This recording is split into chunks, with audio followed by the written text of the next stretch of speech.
गया पुलिस ने चापी दोहरे हत्याकांड का खुलासा करते हुए बड़ी सफलता हासिल की है।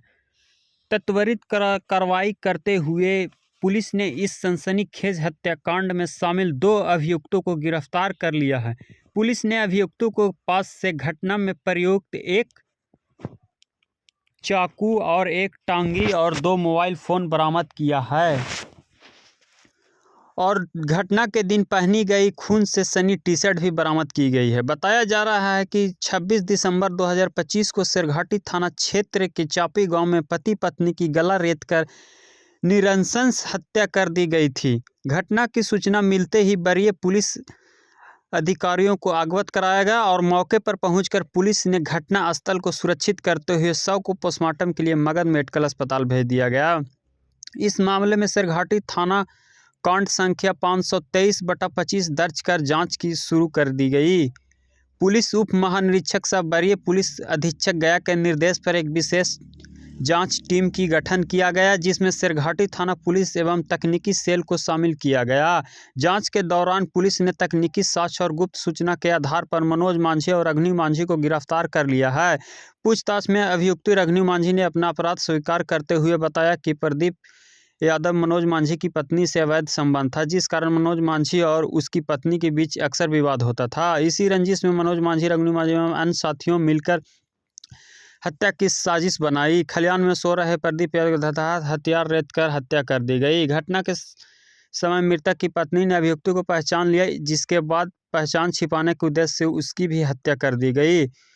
गया पुलिस की इस कार्रवाई से बड़ी सफलता माना जा रहा है। आमद से दीपक कुमार की रिपोर्ट। देखिए शेरघाटी एएसपी क्या कुछ कह रहे हैं। 26/12/2025 को शेरघाटी थाना के चापी गांव में एक डबल मर्डर की घटना हुई थी, जिसमें कि खेत में सो रहे एक है पति पत्नी की और ये अज्ञात हमलावरों द्वारा गला रेतकर हत्या कर दी गई थी। तो इस कांड की गंभीरता को देखते हुए इसमें एक स्पेशल टीम का गठन किया गया, जिसमें कि एएसपी शेरघाटी और ये डीआईयू की टीम और ये शेरघाटी एसएचओ और ये शेरघाटी थाना के कई पदाधिकारी शामिल थे।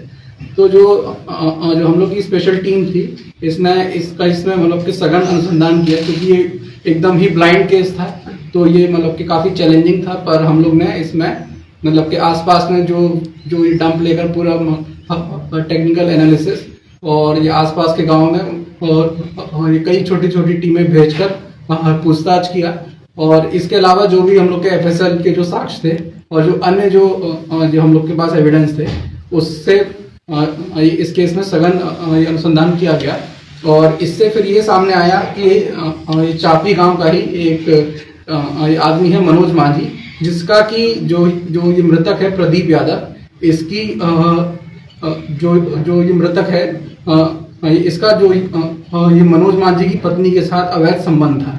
तो इसी को लेकर मनोज मांझी ने ही ये हत्या की साजिश की थी और इसमें उसने मतलब कि अपने 3 साथियों के साथ मिलकर इन दोनों की ये हत्या कर दी थी। तो इसमें अभी मनोज मांझी और ये रघनी मांझी, इन 2 लोगों की इसमें अरेस्टिंग कर ली गई है और इन लोग ने इस कांड में अपनी संलिप्तता को स्वीकार किया है। और इसमें जो ये घटना में प्रयुक्त जो ये हथियार है, उसको भी बरामद कर लिया गया है। और इसने जो ये मनोज मांझी ने ये बताया था कि घटना के बाद उसने अपना जो ये शर्ट था वो पास में ही एक जगह मतलब मिट्टी में दबा दिया था, और तो उस शर्ट को भी बरामद कर लिया गया है और उस पर मतलब कि खून के धब्बे भी हैं। और इसके अलावा जो इस कांड में घटना स्थल पर एक टांगी भी थी और उस टांगी की भी पहचान कर ली गई है, जो इनके कन्फेशन में आया है कि वो ये रघनी मांझी की थी वो टांगी, जो कि ये लोग मतलब कि गलती से स्पॉट पर छोड़ गए थे। और इसके अलावा इस कांड में जो इनके द्वारा जो ये प्रयुक्त 2 मोबाइल फोन को भी जब्त किया गया है। इसमें अभी 2 अन्य अक्यूज्ड भी हैं, जो कि ये डबल मर्डर किए थे ये लोग। तो ये उनके खिलाफ भी लगातार छापेमारी की जा रही है। कुल कितने लोग? अभी कुल 2 लोग, मतलब जो ये मास्टरमाइंड है मनोज मांझी और ये उसका साथी है रघुनी मांझी, इन दोनों को अरेस्ट कर लिया। कहाँ से गिरफ्तारी हुई है सर? इन दोनों को चतरा से गिरफ्तार किया गया है। ये लोग एक क्रशर फैक्ट्री में मतलब के काम कर रहे थे। उनका पिछला रिकॉर्ड भी कुछ है क्या? इनका ये आपराधिक इतिहास ये लोग का भी नहीं है। सर प्रदीप यादव जो था वो तो उसकी पत्नी का ये था, लेकिन पत्नी का क्यों ये लोग कर दिया? नहीं, इसमें जो उसका जो प्लान था मतलब कि उसी को मारने का था, पर क्योंकि पत्नी भी साथ में थी और वो उसको पहचान गई थी, तो अपने आप को बचाने के लिए उसने मतलब कि उसका भी मर्डर कर दिया। क्या क्या बरामद हुआ है सिस्टम में? ये इतना सामान क्या क्या है? इसमें एक टांगी जो कि घटनास्थल से बरामद हुई थी, तो उसकी पहचान हो गई है कि वो रमणी मांझी की थी। और इसके अलावा जो ये घटना में प्रयुक्त जो ये धारदार हथियार जैसे कि मतलब कि गला काटा गया था, तो वो चाकू बरामद हुआ है। इसके अलावा जो मतलब कि उसने जो ये कपड़ा पहना था जो मनोज मांझी ने, जिसको मतलब कि बाद में उतार के छुपा दिया था, तो उसको भी बरामद कर लिया गया है। और इसके अलावा 2 मोबाइल फोन है इन दोनों के। 2 मोबाइल फोन रघुनी और मनोज के। हाँ, तो उस महिला से पूछताछ की जा रही है जिससे लेकर अफेयर की बात आ रही है। हाँ, और ये उससे भी ये इस संबंध में पूछताछ की गई है। और माना है क्या? हाँ, अपराधी को महिला क्या मतलब रिलेटिव में क्या लगती है अपराधी को महिला? रिलेटिव है, मतलब ऐसा कुछ नहीं है, बस जो है मतलब कि ये जो थे वार्ड मेंबर थे ना, तो जो ये मतलब कुछ काम के सिलसिले में मतलब आना जाना था, तो उसी में इन लोग का संबंध। ठीक है सर।